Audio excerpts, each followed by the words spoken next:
Hi everyone, my name is Deb Weatherelt. I am the Idaho Sexual Assault Nurse Examiner Coordinator, and I wanted to talk with you today about sexual assault.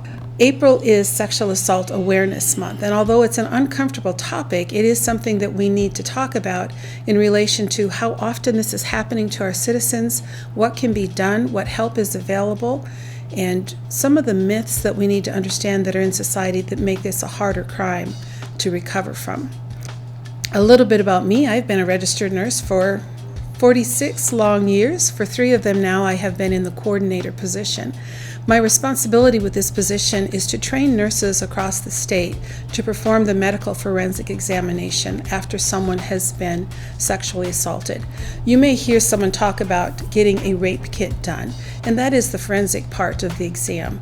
But nursing truly focuses on the healthcare aspect of that.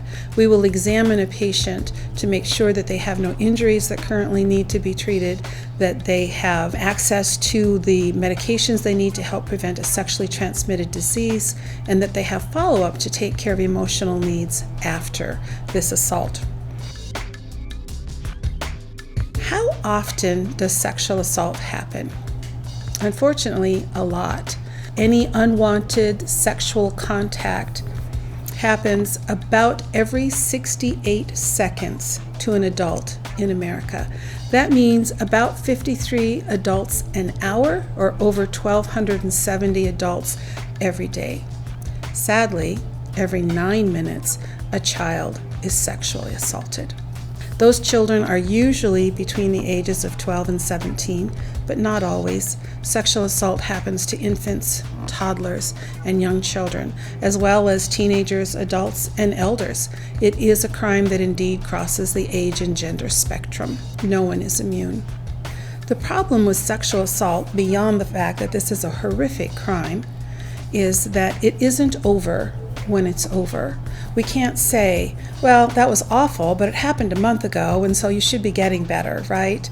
We know that the long-term effects of sexual assault can last for years, and people who've been sexually assaulted suffer from anxiety, fear, depression, PTSD. In our normal population of people, we have a current suicide rate in the United States of approximately 1%. For women who've been sexually assaulted, that raises to 13%. And in fact, 1 out of every 3 women who've been sexually assaulted will consider suicide. It's a common response, and one that can happen if we don't intervene and help.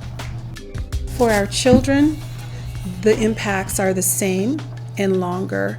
They may not tell. Children are very often groomed for sexual assault, and they're groomed not to tell. And so they may suffer the anxiety and the fear, PTSD as well, and that will follow them into adulthood. Children who've been sexually assaulted are 4 times more likely to experience mental illness as an adult, 4 times more likely to have a major depressive episode.